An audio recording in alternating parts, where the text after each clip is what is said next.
Okay guys, welcome back to lesson 102. Here we are in Deuteronomy 19 and 20. You know, when you look at Deuteronomy 19, there's so much there.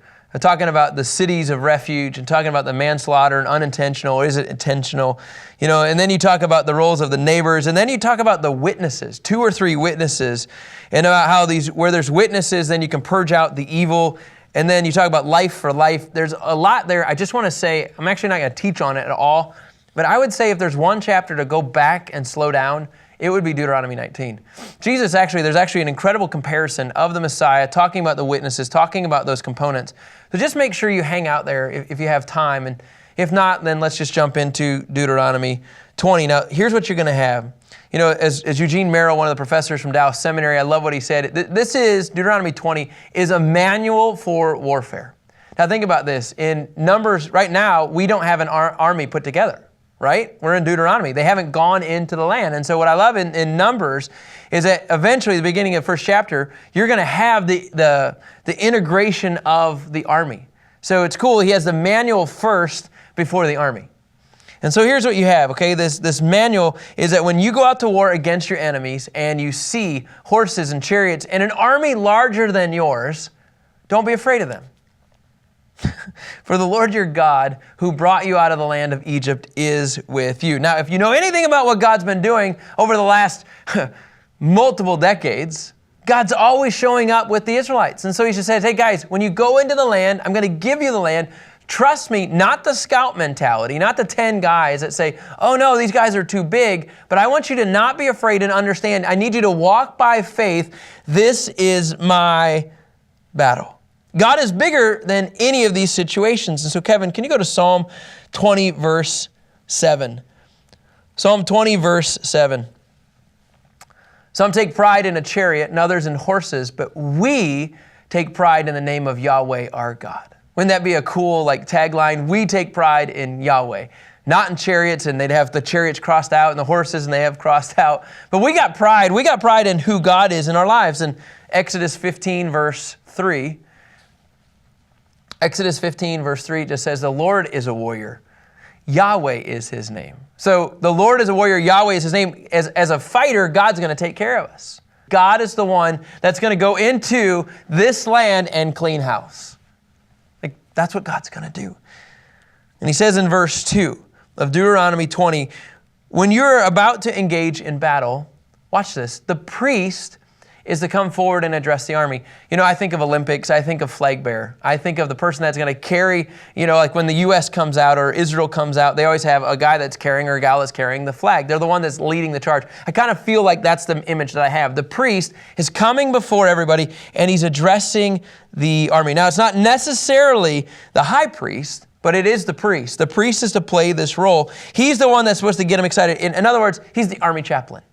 He's the army chaplain that's beginning to prepare the way. Now think about this. In Numbers 20, verse 8, okay, this is a cool picture to me. Numbers 10, verse 8.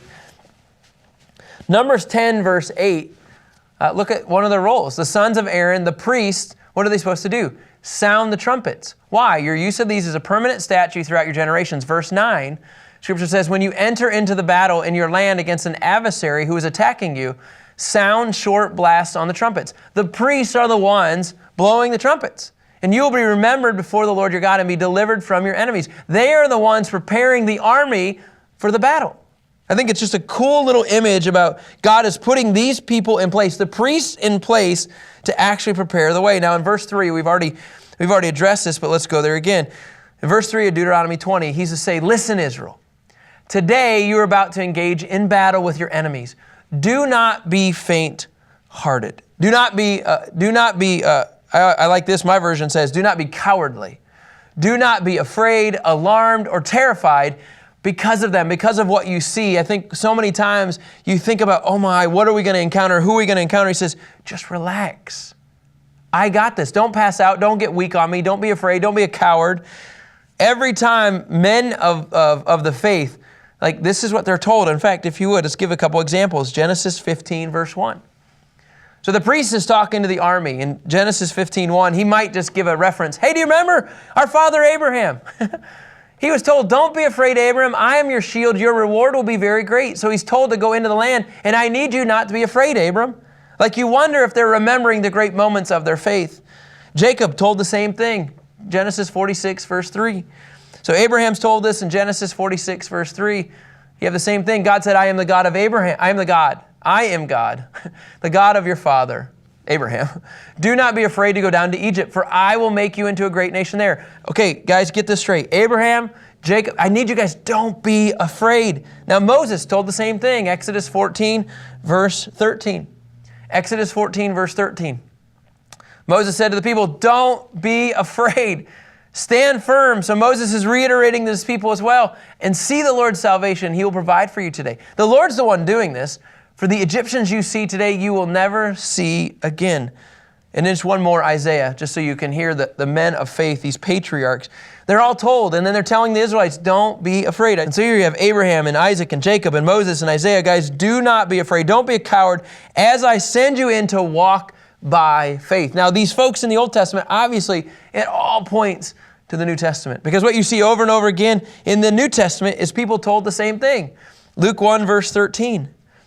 Luke 1, verse 13, the same mentality of don't be afraid. So he's talking to Zechariah. The angel says to him, do not be afraid, Zechariah, because your prayer has been heard. Your wife, Elizabeth, will bear you a son, and you will name him John. So you're going to have a son named John the Baptist. Don't be afraid. I'm already in this situation. Verse 30. Luke 1, verse 30, Scripture just says this. Then the angel told her, do not be afraid, Mary. Now we're talking about Mary, the mother of Jesus, for you have found favor with God.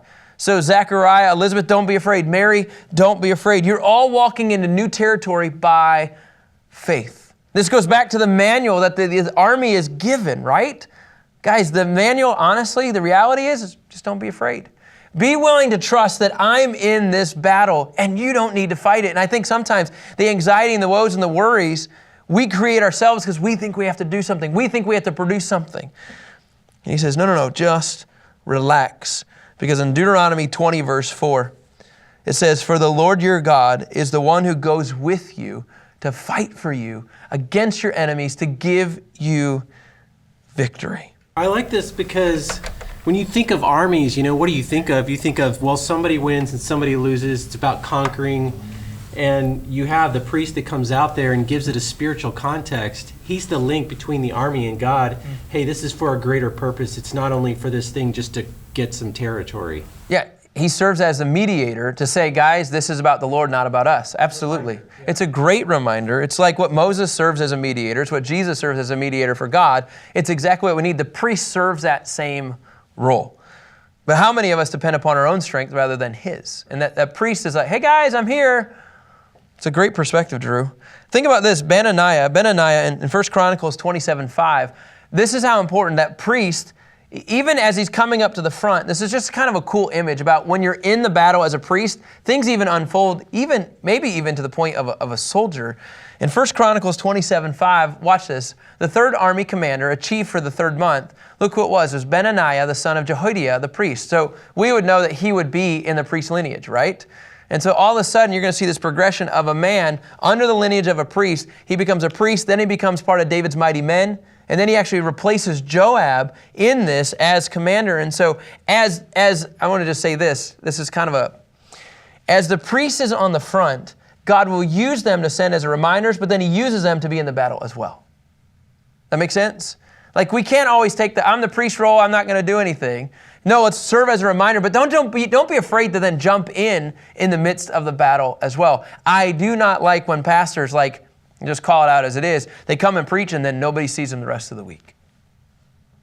Oh, I'm working on my sermon. I got to work on my 20, 30, 40 hours. This is it. That's not being in the battle.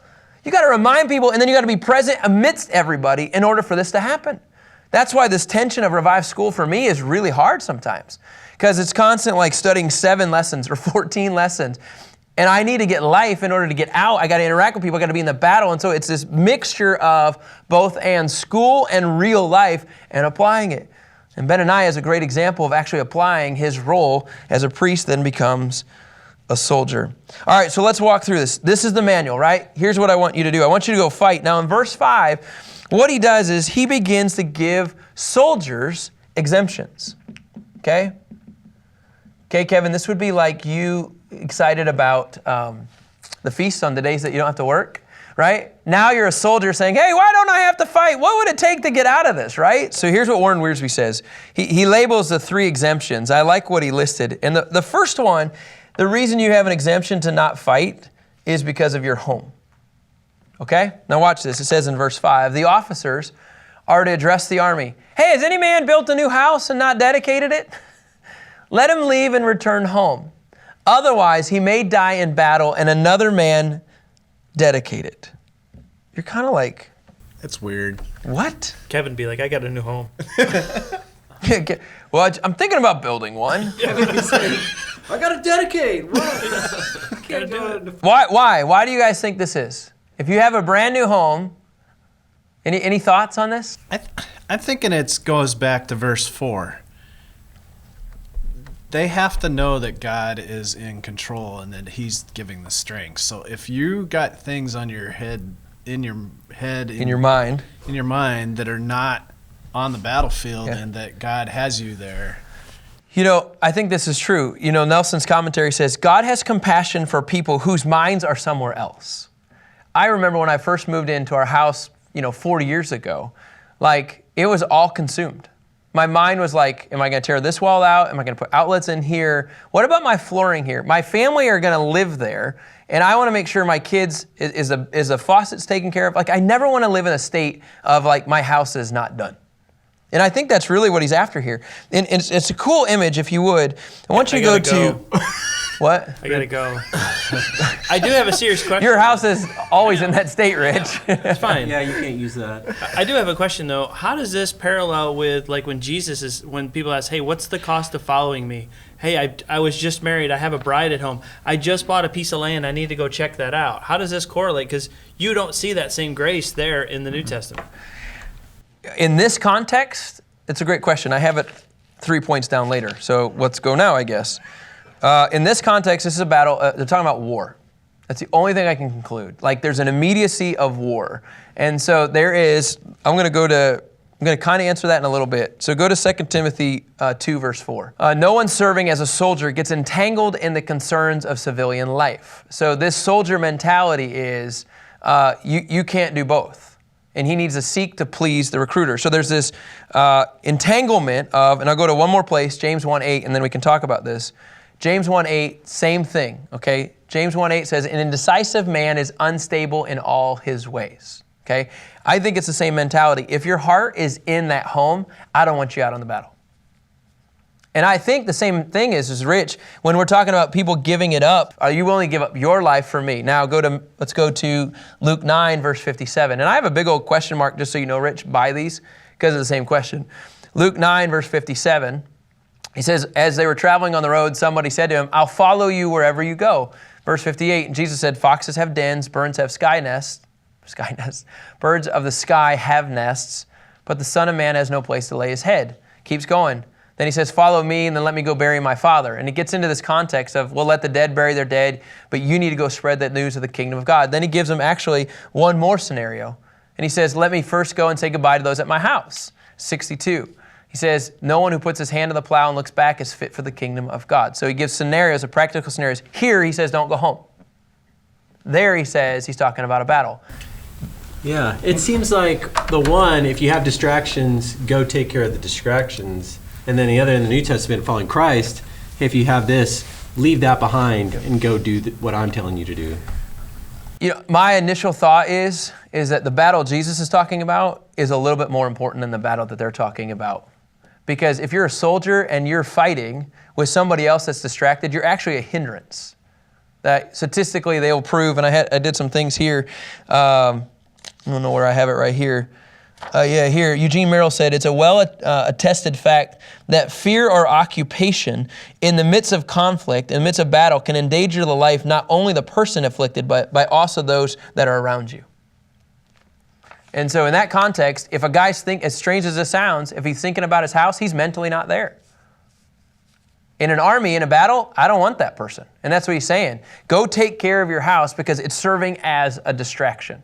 And this is physically life and death. I don't know, Rich. That's the only answer I have. But I'll tell you this, I think we see this even in ministry.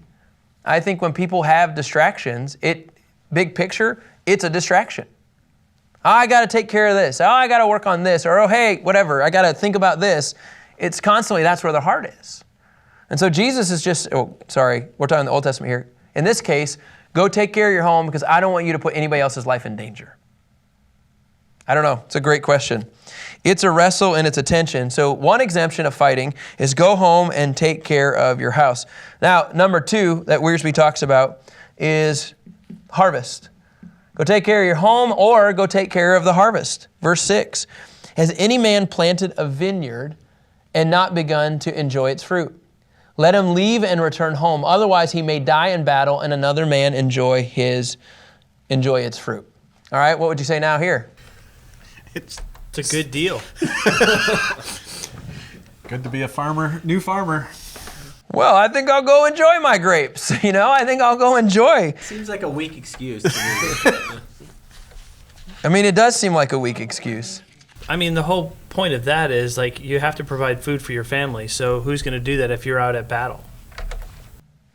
Nelson says this. Remember we've talked about this even in Leviticus 19. It took as many as 5 years for a vineyard, remember, to produce fruit.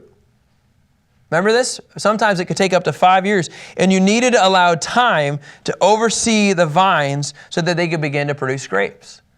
And so maybe God has a picture for this family. Well, it's not worth you losing 1 or 2 years of losing your harvest when I know long term this is going to be a short battle. Just go home, take care of it. We have other guys that are going to do this. So exemptions of fighting in the manual is go take care of your home if you got issues and go take care of the harvest so that make sure everybody can eat. Anything else you guys want to add to this? I think God's going to take care of it. It doesn't matter how many men are there. The battle. But we're saying in the harvest, though, God's going to let man take care of it. Right? I get it. But here's the exemptions. Home, harvest, or here's the classic one. The third one that Wiersbe talks about is honeymoon. Exemptions for fighting. Well, go to your home, go to your harvest, go to your honeymoon. Verse 7, has any man become engaged to a woman and not married her? Wow, I wonder if we're going to go to battle with Iraq. Hey, you want to get married? I mean, let him leave and return home. Otherwise, he may die in battle, and then another man may marry that woman. Well, that's not good. And so then it says, that's it. That's all I got on this one, on marriage. That's it. If you're married, you just get married, make sure you go home. You guys have any other thoughts on this? Because I think they all fit. They're all the same to me. They're all distractions. Now, I will tell you this. I remember talking to a potential a team member that wanted to come on to Time Revive. And he was talking about, this happened twice actually. One was on the phone, one we talked in person. They both were getting engaged. And then they both wanted to come on the mission field with Time Revive. And both times we said no. You want to know why? Because we needed them to have their marriage established. Not with this one guy gone for a week out of the month, or not for this guy traveling to another state. Get your marriage grounded so that you can do this. Because if not, good luck with that marriage, right? And I think that's what the Lord is saying.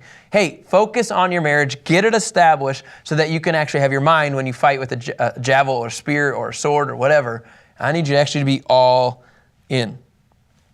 Okay, now this is crazy. So now here's where it gets fun. It says in verse 8, the officers will continue to address the army and say, is there any man who is afraid or faint-hearted? Let him leave and return home so that his brother's hearts won't melt like his own. In other words, here's another exemption. You ready for this one? Are you afraid or are you a chicken? Bark, bark, bark. Right? If you're afraid or you are a chicken, guess what? You don't have to fight. Well, all right, these guys say. In fact, Kevin, go to Judges 7, verse 1. This same mentality, you guys, we see in the Old Testament. So the priest comes, talks, the officers talk to the army. Hey, anybody need to go take care of the home? Yep, that's me, I'm out. Hey, anybody got to take care of the harvest? Oh yeah, grapes. Anybody newly married? I'm out of here. And the last question is, if you want to not fight, is anybody afraid? Watch what happened. Gideon in Judges 7, verse 1. Jerubbaal, that is Gideon, and everybody who was with him, they got up early and they camped beside the spring of Herod. The camp of Midian was north of them, below the hill of Morah in the valley. The Lord said to Gideon, you have too many people for me to hand the Midianites over to you, or else Israel might brag, I did it myself. Remember, God said at the very beginning of Deuteronomy 20, I'm in this. This is my battle. So in other words, I don't want people to say the Israelites were skilled. I don't want them to say this was their battle. He says, no. Let's make sure that they don't understand that. So in verse 3, he says, now I want you to announce in the presence of the people. And I would be like, I'm not announcing this. He does. He says, this is what I want you to say. Whoever's afraid, whoever's fearful and trembling may turn back and leave Mount Gilead. 22,000 of the people turned back. That means 22,000 people were afraid. 22,000 people were trembling. 22,000 chickens. And then 10,000 remained. And so I think the craziest thing is that the rules, the manual that God instilled in Moses, he's delivering to the people to go into the plains of Moab, Gideon actually does it. This serves as a manual. So in exemptions of not fighting. Kyle. Rich. Question. Yeah. Why does point 4 not apply to the 10 spies who said we couldn't take the land then? That's a great question. The only thing I can say is it wasn't instituted then. I don't know. I don't have an answer either. That's just what popped up in my head. I don't know what the difference is between them. They weren't going into battle. Well, but they knew that there were giants in the land and the Lord was going to give it to them, even though in Leviticus 26 he says, hey, when you do go into battle, 5 of you chase 100, 100 of you chase 10,000. But then this doesn't really apply. I don't know. I think it all keeps coming back to timing on this stuff. Those poor guys are always used as bad examples. If you're the first of something, it's just, that's all I know. I don't know. You know, here's what it comes down to. Constable says this, God wanted to use the best soldiers, those that were confident in God's victory. Israel didn't need a large army because God was going to fight. We don't need people that are afraid. I need people that are going to trust me. That's really, in my opinion, what this all comes down to is, do you trust that I'm going to take care of this? If you're not, I don't need you a part of this battle. It's a pretty simple picture, but if you're distracted, your mind's not here, I don't need you. And it goes back to what Rich asked earlier, what's this tension of Luke 9, in 23 through 27 and 57 through 62, about are we supposed to give it all up? He's saying, honestly, all of these things, when you follow Jesus, they have to go out the window. Your home is not a concern. Your harvest isn't a concern. Your honeymoon is not a concern, and nor should your fear. All of this has to go out. You have to be willing to give it all up for me. And man, that's a hard tension. And I think that's what we want to battle. Honestly, I think we battled the Old Testament Israelites mentality. I think we still like the harvest stuff. I think we still like the honeymoon stuff. I think we still like, I'm actually legitimately afraid of going into this country. God says, yeah, but do you believe I've called you to this? It's a weird tension, and it's one that I don't think we like, but at least in the Old Testament, this was their exemptions. It was a process, that's for sure. I mean, how do you distinguish those people? That takes time away from the battle, just figuring out who's who. I will tell you this I don't know, that's a great question. On the honeymoon, I just want to go to this. You had 1 year to get your marriage together. You know this, right? Go to Deuteronomy 24, verse 5. Deuteronomy 24, verse 5. Deuteronomy 24, 5, it just says, when a man takes a bride, he must not go out with the army, here it is, or be liable for any duty. He is free to stay at home for 1 year so that he can bring joy to his wife he's married. Can you imagine just putting your feet up? This is great. Arnold Palmer, please. You're just enjoying marriage. You're enjoying life. You're enjoying getting your home all settled in. But after 1 year, it's done. That's it. Now, here's what I want to do. I want to just, for the rest of this stuff, this talks about fighting when you come into cities. So if you go to verse 10, Kevin, of Deuteronomy 20, this just talks about approaching a city. You always want to offer peace, okay? Always offer peace. If they accept your peace, praise the Lord. But as they accept your peace, guess what? They need to become your slaves. Okay, great, you're not going to kill us, but we'll work for you. That's how it works in this process, okay?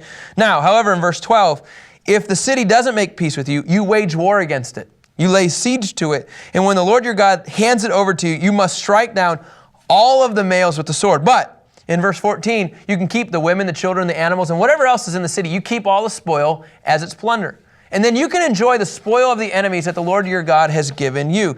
And in verse 15, this is how you're always supposed to treat cities that you, remember, understand this, that are distant cities. These are not Canaanite cities. These are distant cities, okay, that are not among the cities of the nations. That's important because when you go into verse 16, now we're going to start talking about Canaanite cities.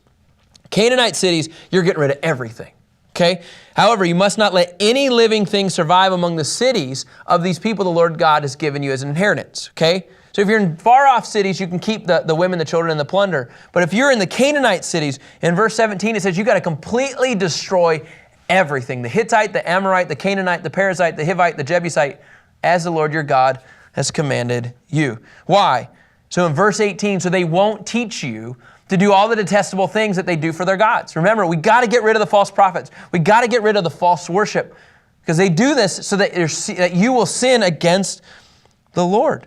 Verse 19, so please understand this. You must lay siege to a city for a long time. When you do, fighting against it in order to capture it, you must not destroy its trees. I think this is cool, by putting an axe to them, because you can still get food from them. So when you come into a city, don't kill the trees, don't cut them down.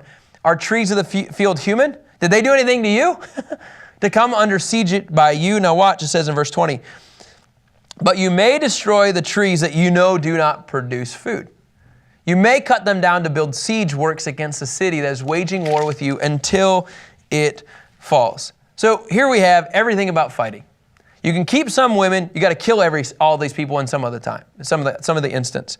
But all I want to just say is this. Okay, what God is doing is He's getting people ready for war. That's what He's doing. He's getting people ready to understand there is an ongoing battle that you're going to have to encounter. And I need you to line things up so that you are ready to experience everyday battle.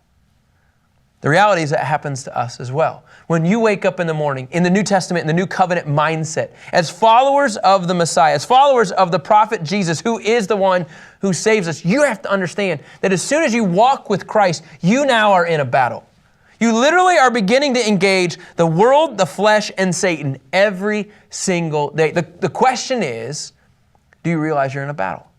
Ephesians 6:12 says, for our battle is not against flesh and blood, but against the rulers, against the authorities, against the world powers of this darkness, against the spiritual forces of evil in the heavens. Verse 13, this is why you must take up the full armor of God, so that you may be able to resist in the evil day, and having prepared everything, to take your stand. You guys, there's no more option for home, no more option for harvest or honeymoon or chickens. You got to put on the full armor of God so that you can resist evil every single day, and you're prepared to take your stand. I believe sometimes the church is getting their butt kicked in America because we don't believe we're in a battle. So we can't talk about certain things. So we can't be equipped with certain things, because that makes me nervous. I'm telling you what, Satan is coming to steal, kill, and destroy, and we have to be ready. The question is are we? Do we put up and put on the full armor of God? When you believe that this is actually the Word of God, you'll actually say, I'm in. I'm in the battle, and I want to go testify about all that He's done, and we want to go see people saved left and right and walking with Him. Folks, we are in a battle. We don't have time. I know this sounds forward, but it's scriptural. We don't have time for the home, the harvest, the honeymoons, and the chickens. We don't have time. Jesus is coming back. And our manual says we got to get ready with the armor of God. All right, guys, those are some exemptions and non-exemptions for dealing with Old Testament Israelite life and New Testament, New Covenant life with Jesus. Lesson 102, and we'll talk to you tomorrow. Thanks.